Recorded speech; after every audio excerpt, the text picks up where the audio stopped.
Hello mes fiers du buzz, bienvenue dans votre rendez-vous hebdomadaire de l'actualité culturelle à Libreville. Alors cette semaine nous sommes à la Fashion Kids, un magnifique défilé de mode pour enfants, un nouveau concept innovateur. Ensuite nous irons à la Unlock Art, un nouveau concept également lancé par le Méridien Rendama. Et pour terminer, nous aurons une petite entrevue avec Ténor, le rappeur camerounais qui fait le buzz en ce moment. Afrobuzz, c'est maintenant. Bienvenue à Elbet, et Miami, ville de rêve. Bienvenue à Elbet, on prône la folie dans toutes les terres. L'ambiance est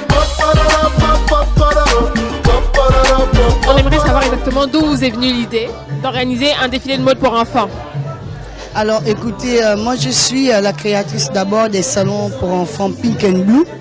Alors avec ma passion pour les enfants, je n'ai pas voulu m'arrêter en si bon chemin. Je me suis toujours demandé qu'est-ce que je peux créer après Pink and Blue.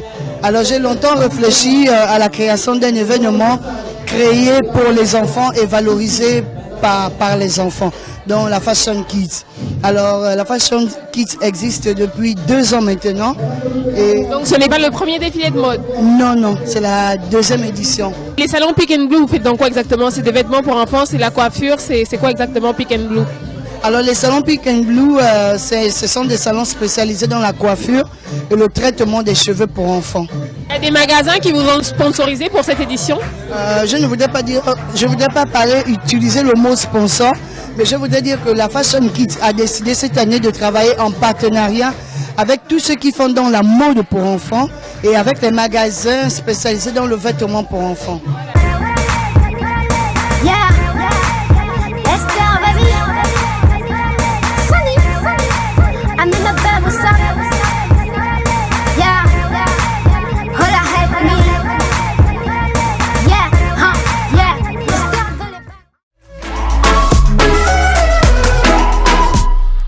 Alors, avant de poursuivre notre magnifique défilé, je vous laisse regarder l'entrevue qu'on a eue avec Ténor, le rappeur camerounais qui était de passage à Libreville. Regardez. Hey. Le Blanco, c'est que on aime tous quand on fait les condocs. Chérie, attends, est-ce que toi-même tu n'aimes pas les condocs? Nous on veille à moi, il y a plus de story, l'offre parce que les bons gars sont rares. Comme une jeune fille en kabangondo. Salut Ténor. Salut. Alors, déjà, on voudrait savoir quel est ton vrai patronyme? Mon vrai nom c'est moi. Mon vrai nom c'est Mengomo Aya Thierry. MENGOUMOUAYIA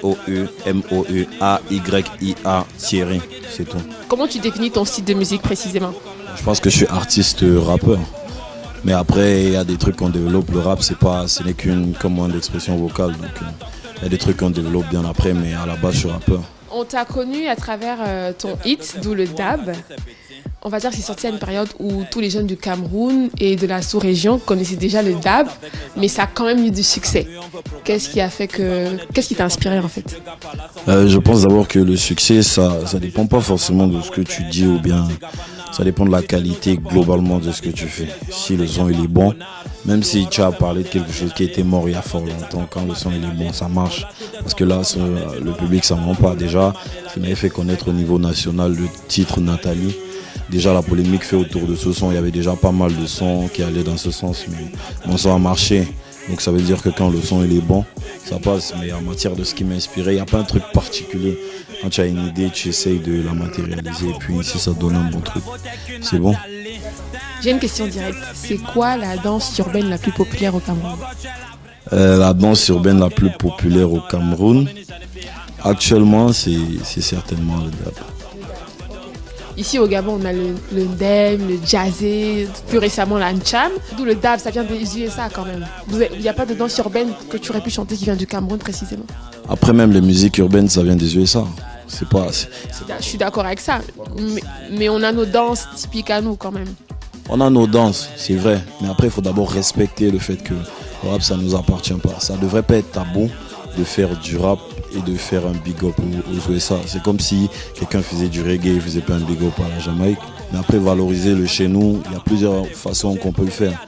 Déjà, ma manière de rapper, quand je rappe, on sent direct que tu as un style particulier. Tu vois, et après, Kabangondo, c'est un son, c'est être rap. mais c'est des rythmes de chez nous. En gros, pourquoi les jeunes filles sont rares comme un bon gars en Kabangondo? Pourquoi en fait? En fait, tu as fait l'inverse. Les bons gars sont rares comme une jeune fille en Kabangondo. Et pourquoi en fait? J'ai essayé d'expliquer. Bon, ce sont des effets de mode. Ce sont des effets de mode comme ça.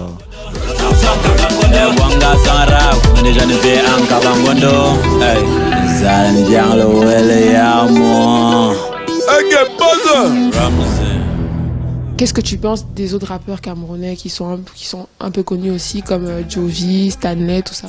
Les gars sont super talentueux. Vraiment, c'est encouragé. Les grands frères, ils ont fait un super travail pour que nous, aujourd'hui, on ait certaines facilités de communication, de pouvoir sortir, de pouvoir faire un certain nombre de choses.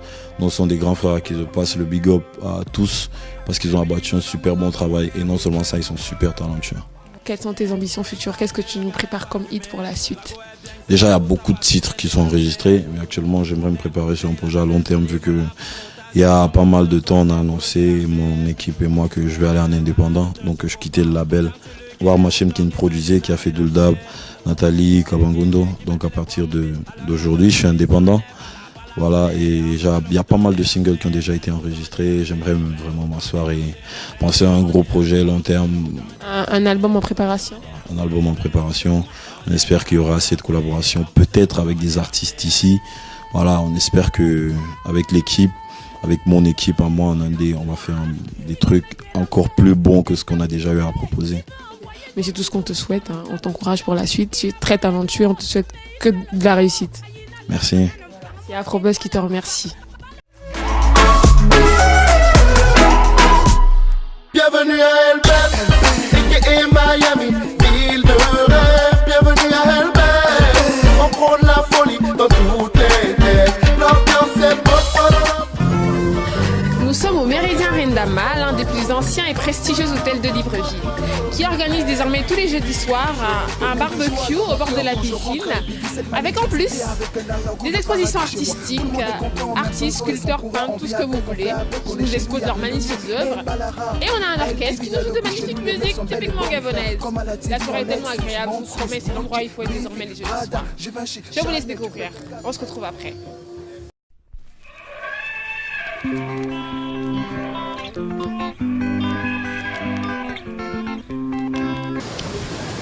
Alors, comme je vous disais, pendant le barbecue, on a l'orchestre qui joue et on a des expositions artistiques. Vous faites dans quoi exactement? Je fais spécifiquement dans l'art du Gabon. Nous avons la pierre de Mbigou, nous avons des masques, nous avons des corbeilles, nous avons des lampes. Et tout est fait avec le bois du Gabon. Donc si on comprend bien, c'est la valorisation en plein de la culture gabonaise. Oui, exactement, c'est la valorisation de la culture gabonaise qui est, quand on regarde un peu, en train de disparaître. Donc notre vision et notre pensée est de revaloriser, de mettre en évidence tout ce qui est fait chez nous. Qu'est-ce que vous pensez du concept? Le concept, nous remercions le Méridien de nous permettre de valoriser l'art de chez nous, de nous faire connaître sur le plan national et international. Et juste à côté, on a Fabienne Gréco, qui est déjà un peu connue quand même. Waxmi Gabon. Waxmi Gabon, exactement. Et vous allez dire à nos téléspectateurs, qu'est-ce que vous faites exactement? Alors là, ce soir, nous présentons au Méridien notre marque Waxmi Gabon, qui est en fait une marque d'accessoires féminins et masculins d'ailleurs maintenant, en pagne. En pagne, mais aussi en raffia. Tous nos accessoires sont faits au Gabon et dans nos ateliers. J'y tiens beaucoup parce que je tiens beaucoup à valoriser l'artisanat gabonais, qui est de plus en plus effervescent depuis quelques temps. Et donc, Waxmi Gabon est 100% handmade au Gabon. Alors vous savez, Fabienne Gréco est aussi connue à Libreville pour faire du body painting. C'est ce qu'elle est en train de hisser sur mon doigt actuellement. Il y a deux sortes de motifs. Ceux qui sont des symboles proprement dits africains. Et donc je les prends souvent très positifs de façon à charger la personne que je peins en ondes positives. Et puis il y a aussi de l'inspiration. Tout simplement l'inspiration de mon art.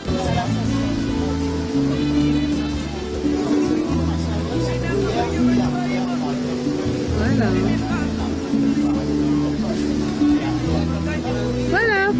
amazing. Passez une bonne soirée. Voilà, c'est l'œuvre de Fabienne Greco, du body painting, très talentueux. On a eu l'idée de lancer par rapport à la marque Méridien, qui est une marque tournée autour de l'art, un concept de Unlock Art, débloquer l'art, pour donner à nos clients internationaux, mais à nos clients locaux, une approche artistique et culturelle qui les incite à voyager tout au long de leur journée avec nous et qui leur permettent également d'aller à la rencontre d'artistes et d'artisans gabonais, 100% local, en essayant d'activer différents types d'art. Donc là ce soir on a eu le groupe Mbala par exemple au niveau de la musique. On a également Yvan Gabon, un photographe talentueux. Fabienne Greco. On a déjà reçu dans Afrobuzz en plus. Tout à fait. Fabienne Greco qui est une artiste inspirante qui fait du wax mais des tableaux incroyables. Et Pomme Cannelle, notre partenaire depuis le début de cette lancée, qui propose des pièces d'artisanat uniques. Donc c'était vraiment pour encourager les gens à la découverte, à l'échange et finalement sortir des carcans dans lesquels le continent africain peut se retrouver parfois avec sa forte richesse primaire, avec le bois, le pétrole, le montrer aussi aux gens qui y voyagent qu'il y a autre chose qui s'y passe et il y a de la créativité. Bah, voilà, le concept est vraiment valorisant et c'est à encourager. Et Afrobuzz sera désormais avec vous pour l'instant. Merci. Bienvenue à Elbet, et Miami. Dis-nous ce que tu portes. C'est un costume de danse. Danse? C'est quoi, Michael Jackson? Oui. Tu es danseur en fait, t'es pas mannequin? Non, je suis danseur. T'as une petite botte là pour Afrobuzz? Oh là là. C'est magnifique. Bravo Coranda, t'es tout mignon. Merci. C'est bien. Ça permet d'apprendre à défiler. J'aime bien la Fashion Kids. Je me sentais vraiment comme une princesse, quoi. Comme Beyoncé. Je compte faire la carrière de mannequinat. J'ai défilé pour ma mère, pour en fait toute ma famille. Ma mère, elle s'appelle Pascal, mais en général tout le monde l'appelle de Napen Design. Salut Afrobuzz. Alors mes chers chéris du buzz, j'espère que ce numéro vous a plu. On se retrouve mercredi prochain à la même heure avec plus de news. Afrobuzz, c'est fini pour aujourd'hui. Bien le bonsoir chez vous.